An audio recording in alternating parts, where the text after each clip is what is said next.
Attention, 3, 2, 1, on papote?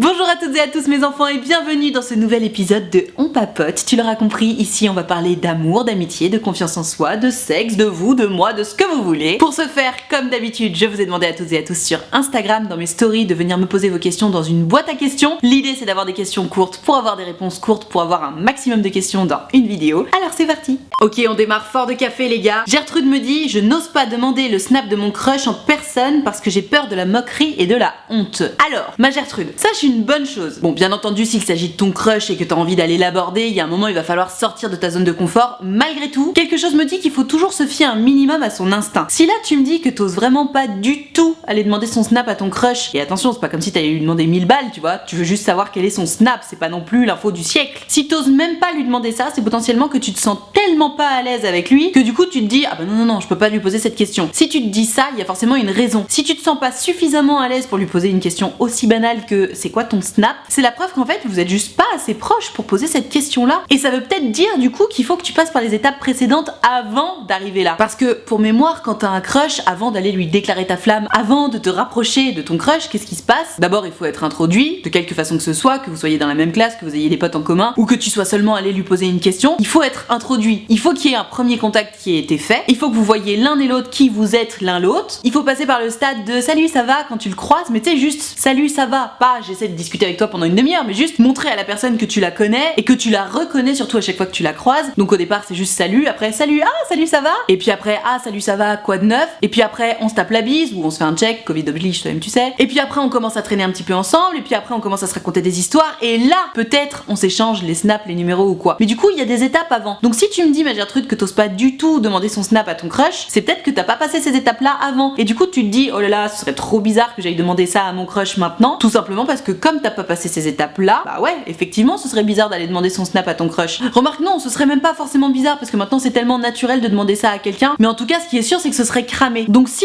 toi ta petite voix intérieure elle te dit non le fais pas tout de suite, passe par les étapes d'abord. Maintenant attention, si tu me dis que t'as carrément peur de demander son snap à ton crush parce que t'as peur de la moquerie et de la honte, ça veut quand même dire que ton crush te renvoie une image de alerte, ce mec peut se moquer de moi et me foutre la honte. Je sais pas ce que t'en penses mais en termes de confiance en soi et de red flag, je trouve que c'est quand même pas la folie parce que là-dedans il y a deux options. Soit effectivement ton crush est un gros con qui aime bien foutre la honte à tout le monde et du coup tu sais que si tu lui poses une question il risque de te foutre la honte à toi, auquel cas je sais même pas pourquoi tu crushes sur une personne pareille parce que de toute évidence c'est pas la personne que tu recherches, tu vois. Soit le problème vient de ton manque énorme de confiance en toi et de toute façon t'as toujours peur que les gens soient méchants avec toi, auquel cas il faut travailler là-dessus, mais fais attention à ça quand même parce que c'est un sacré red flag Est-ce qu'un ex qui revient après une rupture ça peut être sincère? Alors j'ai envie de te dire ça dépend des cas. Là la question elle est tellement large que je pourrais te passer en revue tous les cas possibles et imaginables mais ce serait un peu long et l'idée des on papote c'est d'avoir des réponses courtes. Mais évidemment qu'un ex qui revient ça peut être sincère, de la même façon que ça peut aussi juste être de l'ennui, de la même façon que ça peut juste être de l'ego, d'où l'intérêt de se méfier en fait quand ton ex revient. Et d'ailleurs, si ton ex revient 2 jours après la rupture, ça veut pas dire la même chose que si ton ex revient 3 mois après la rupture, ça veut encore pas dire la même chose que 1 an plus tard et ça veut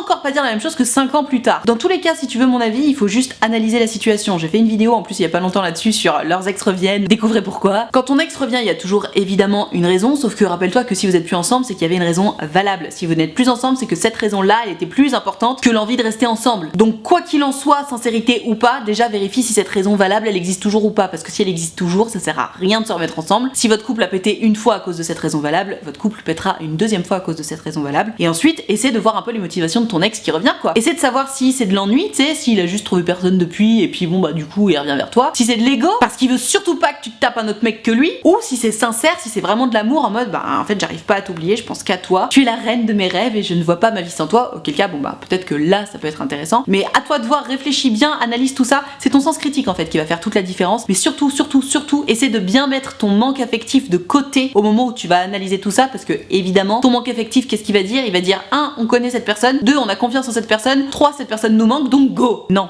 c'est pas si facile que ça à réfléchir.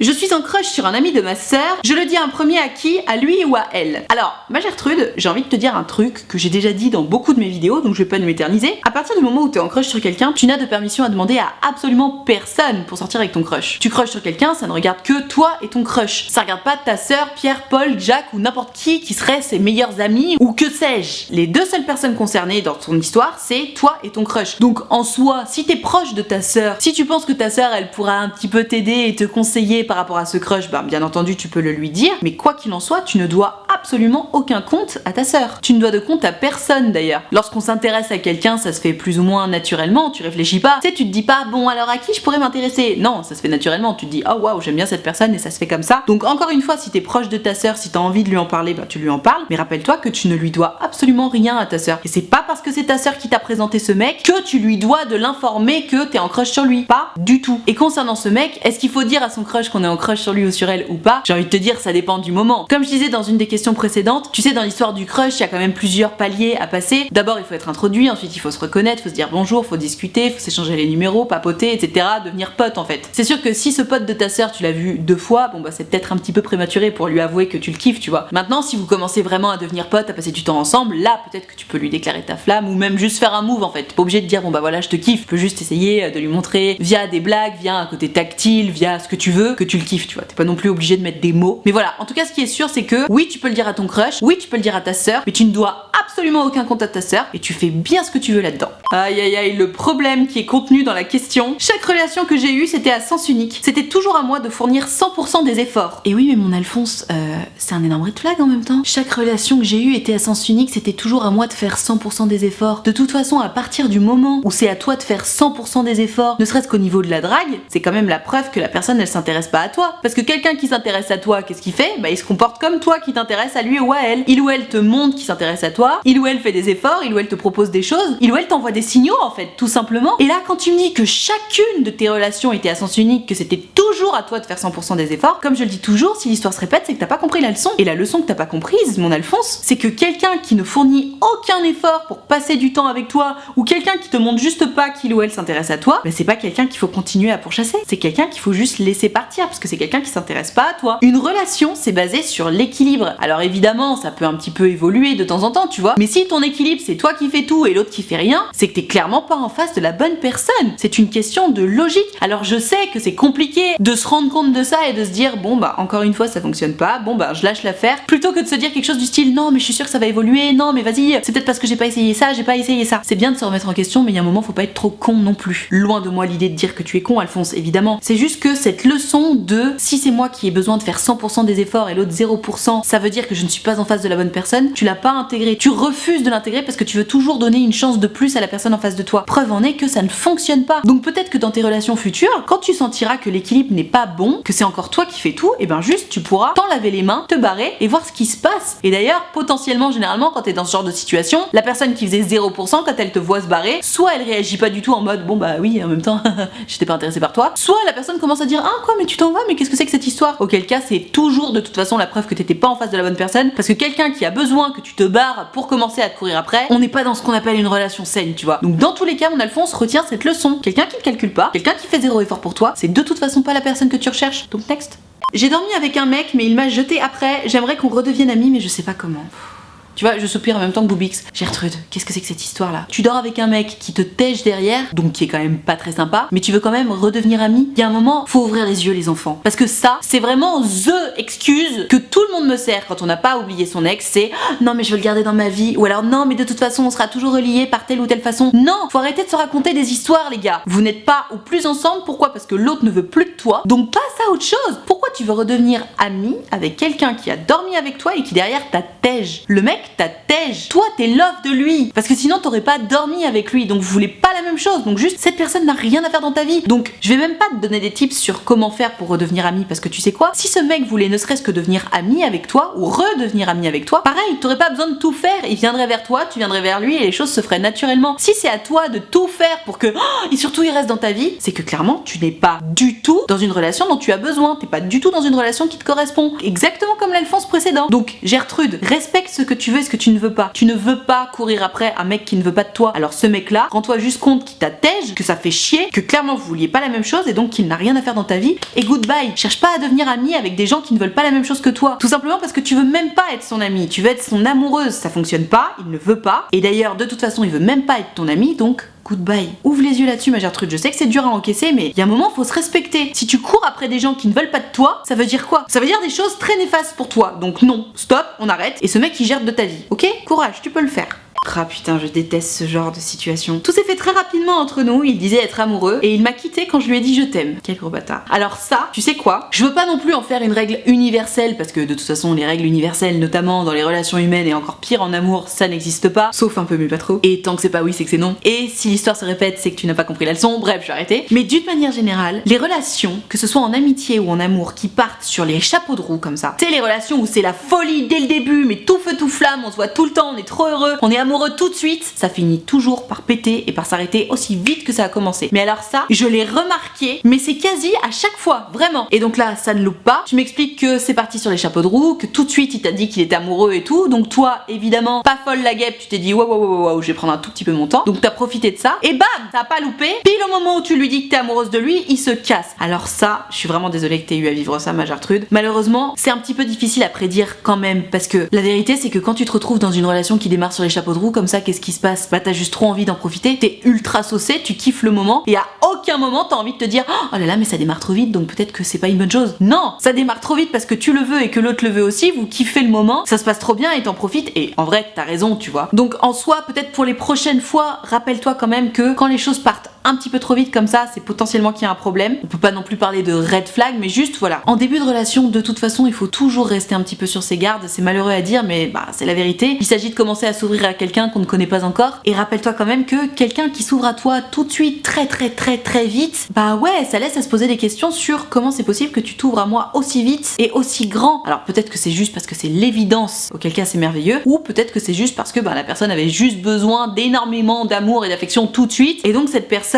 en étant sincère d'ailleurs hein, sur le moment, s'est ouverte complètement pour derrière se rendre compte que ah bah non en fait je m'étais ouvert complètement mais c'est juste parce que j'avais besoin d'attention et d'amour, mais en vrai tu m'intéresses pas, goodbye. Et ça c'est horrible, donc attention, prenez votre temps et sans aller jusqu'au red flag, petite alerte quand tu sens que ça va très vite comme ça dès le début. Quelqu'un qui te dit je t'aime au bout d'une semaine, c'est toujours suspect, tout simplement parce qu'au bout d'une semaine tu ne connais pas la personne, on ne peut pas être amoureux au bout d'une semaine. On peut commencer à sentir que les choses se développent, on peut commencer à sentir une vraie attirance, un vrai attachement à l'autre, mais je suis désolée, tomber amoureux ça prend plusieurs mois. Tout simplement parce que apprendre à connaître quelqu'un pour de vrai, ça prend plusieurs mois. Et quand on parle de tomber amoureux, il s'agit de tomber amoureux d'une personne qu'on connaît vraiment. Et donc c'est QFD, par définition, on ne peut pas tomber amoureux en une semaine, ni en 2 semaines, ni vraiment en un mois. À mon sens, ça prend 3 mois. À toi de voir. On ouvre le débat dans les commentaires, n'hésite pas à me dire combien de temps ça prend pour toi. Tiens, question très intéressante. Mon mec fume de temps en temps et ça me bloque énormément. J'ai peur que ça nuise à notre couple. Help. Alors ma Gertrude, je comprends tout à fait ce que tu ressens parce que moi-même j'ai été un peu comme ça en étant plus jeune. Si j'avais un amoureux qui fumait ou quoi, je lui disais ah mais arrête, c'est pas bon pour la santé, nanana et tout. Et en fait, la réalité, ma Gertrude, c'est que tu es complètement dans le faux. Alors t'es pas dans le faux sur le fait que c'est pas bon pour la santé, on le sait tous et toutes, hein. L'alcool, la drogue, la fumette, que ce soit des clopes ou autre chose, ce n'est pas bon pour la santé. Quoi qu'il en soit, le postulat dont tu devrais partir au moment où tu démarres une relation, c'est que toi tu es majeure et vaccinée, tu es une grande fille, tu fais ce que tu veux, tu es une adulte responsable de tes choix et de tes actes, et en fait tu sors avec un mec qui est exactement comme toi, majeur et vacciné, responsable de ses choix, de ses actes. Tu sors avec un grand garçon en fait, qui est capable de décider pour lui ce qu'il va faire de sa santé. Or, quand tu m'expliques que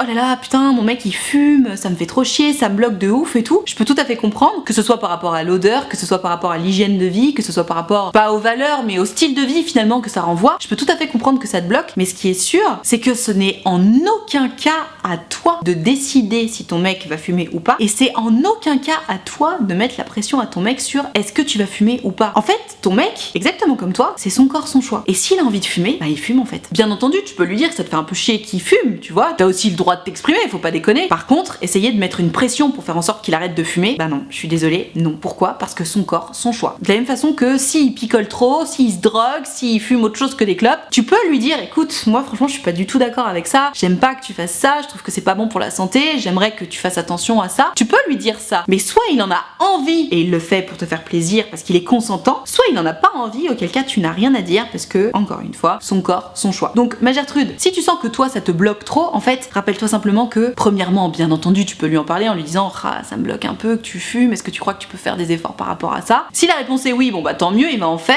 Mais si la réponse est non, ou alors s'il fait pas suffisamment d'efforts à ton goût, rappelle-toi ma Gertrude que ton mec il est tel qu'il est et c'est à prendre ou à laisser. Si ça lui fait plaisir de fumer, s'il a envie de fumer, que toi tu sois d'accord avec ça ou pas, bon bah c'est ton problème en fait. Et si ça te bloque trop, ben t'as aussi le droit de te barrer en fait. Donc voilà, j'espère que cet élément de réponse va t'aider. En soi ça va un petit peu à l'encontre de ce que je pense moi-même parce que je suis tout à fait d'accord avec toi. C'est pas bien de fumer, c'est pas bien de se droguer, c'est pas bien de trop boire. CF la pochetronne qui dit ça, mais j'ai pas picolé depuis 5 mois donc j'ai le droit. Mais voilà, tu ne peux pas imposer aux autres une hygiène de vie qui toi te correspond si eux ça ne leur correspond pas. Tu n'es pas la maman de ton mec, tu es seulement son égal et d'ailleurs même sa mère à ton mec, bah elle a plus vraiment le droit de décider pour lui s'il va fumer ou pas. Donc voilà, ton mec est tel qu'il est, son corps son choix et c'est à prendre ou à laisser. À méditer. Question que j'adore. Faut-il parler à son mec de ce qu'on ressent quitte à passer pour la relou ou faut-il prendre sur soi? Ma Gertrude, tu me poses la question à moi.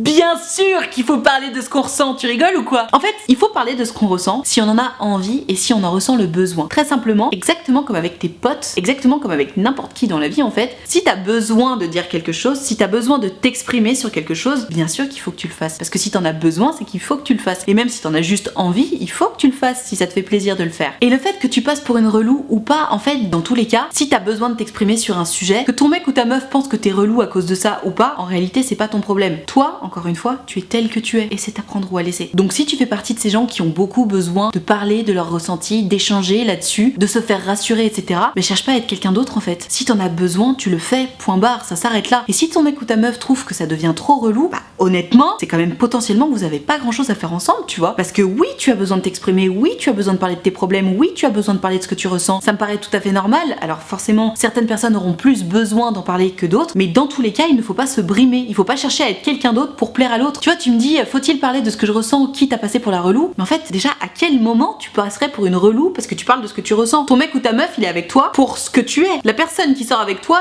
t'aime pour ce que tu es, dans tous les sens du terme. Et cette personne t'aime aussi sans doute pour ta sensibilité. Et cette image est beaucoup trop surex. Rappelle-toi toujours que tu es tel que tu es, c'est à prendre ou à laisser, mais surtout, tu es imparfaite par nature, exactement comme ton mec ou ta meuf en face. Donc pourquoi faudrait-il se brimer alors que l'idée quand même quand tu sors avec quelqu'un, c'est justement de pouvoir échanger sur ce qu'on ressent, de pouvoir s'aider, de pouvoir se tirer l'un l'autre vers le haut. Donc non, bien sûr qu'il faut parler de ce qu'on ressent. D'ailleurs, il y a aucune raison que ça te fasse passer pour une relou et quand bien même ça te ferait passer pour une relou, c'est comme ça, si t'en as besoin, tu le fais. Et si ça plaît, tant mieux, si ça plaît pas, c'est pas ton problème. Si ça plaît pas, ton mec il peut aussi se barrer, tu vois. Alors attention, il s'agit pas non plus d'imposer ses problèmes à l'autre tout le temps, mais voilà, un équilibre, un peu mais pas trop, tu vois. Dans tous les cas, si tu as besoin de parler de quelque chose, il faut le faire. Dans un couple, la clé, c'est la communication et ça, j'en suis absolument convaincue. Hésite pas à me dire toi dans les commentaires ce que t'en penses et comment tu te comportes dans ce genre de moment, mais je peux te dire que quoi qu'il en soit, si tu penses quelque chose, si t'as besoin de parler de quelque chose, que t'en parles ou que t'en parles pas, dans tous les cas ça finira par sortir. Donc autant faire en sorte que ça sorte au moment où t'arrives encore à gérer tes émotions pour pouvoir en parler, plutôt que ça sorte au moment où tu pètes un plomb et que t'en peux plus, tu vois.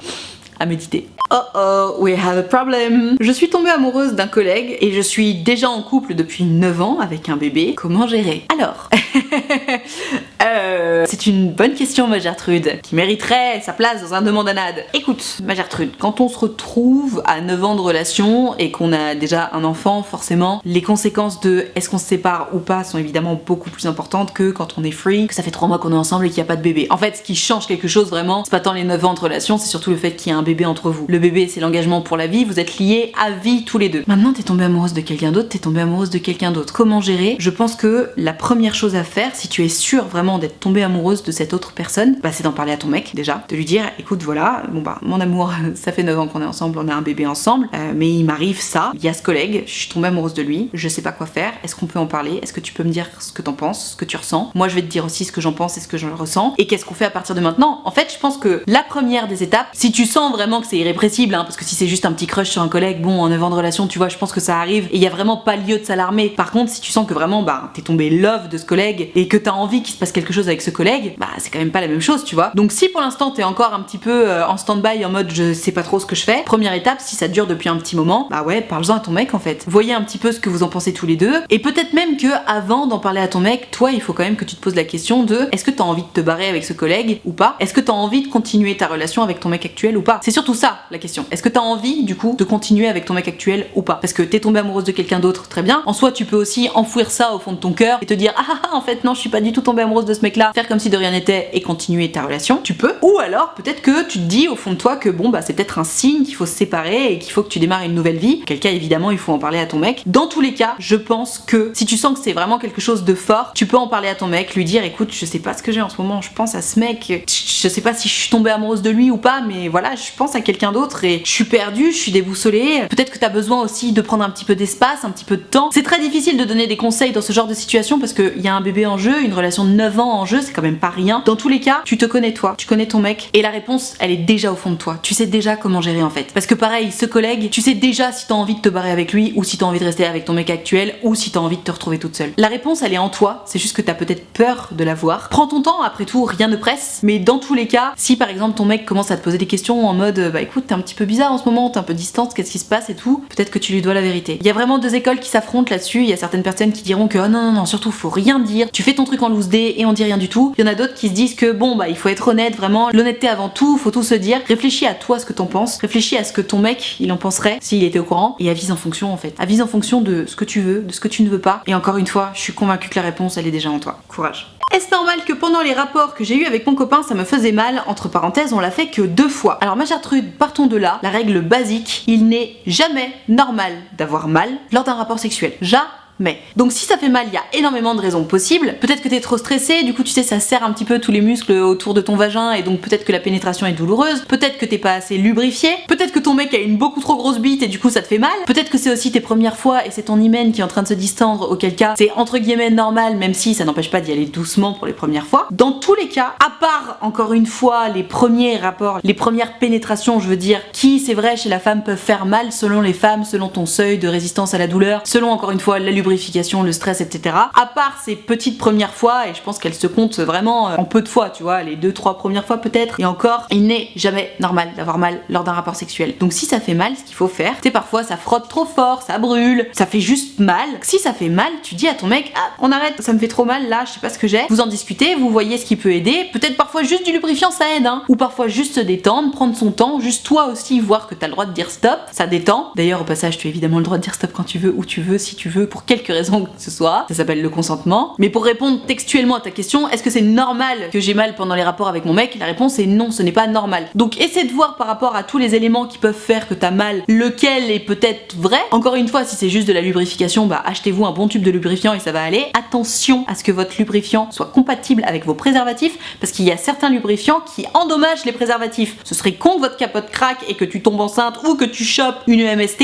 si tu ne souhaites pas tomber enceinte ou que, j'imagine, tu ne souhaites pas te choper de EMST. Tu vois. Donc voilà, faites attention à ça. Si tu vois que malgré tout votre check, ben ça persiste, il va falloir consulter, ma Gertrude. Aller chez le gynéco, c'est pas non plus la fin du monde, mais dans tous les cas, tu peux consulter un professionnel de santé, que ce soit un médecin, un gynéco. Tu peux aussi aller au planning familial, c'est gratuit et anonyme, et tu vas pouvoir consulter des médecins là-bas. Donc à toi de voir, mais dans tous les cas, vérifie de ton côté, et si tu sens que ça persiste, professionnel de santé, il n'y a jamais d'autre solution pour ça.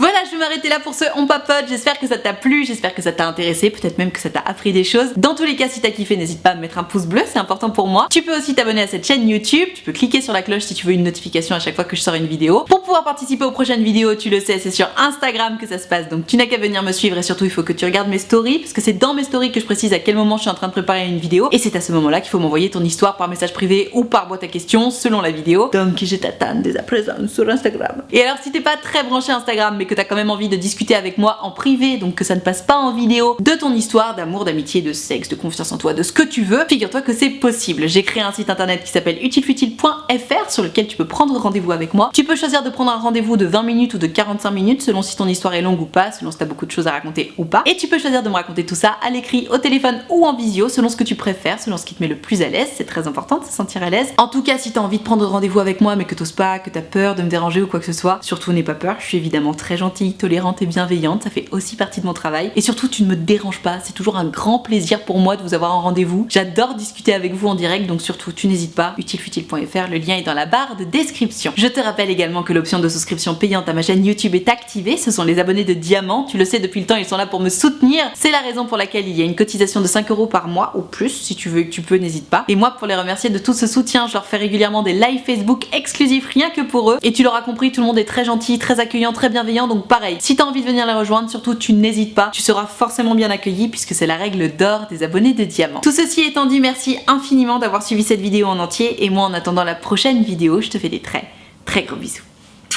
Ciao.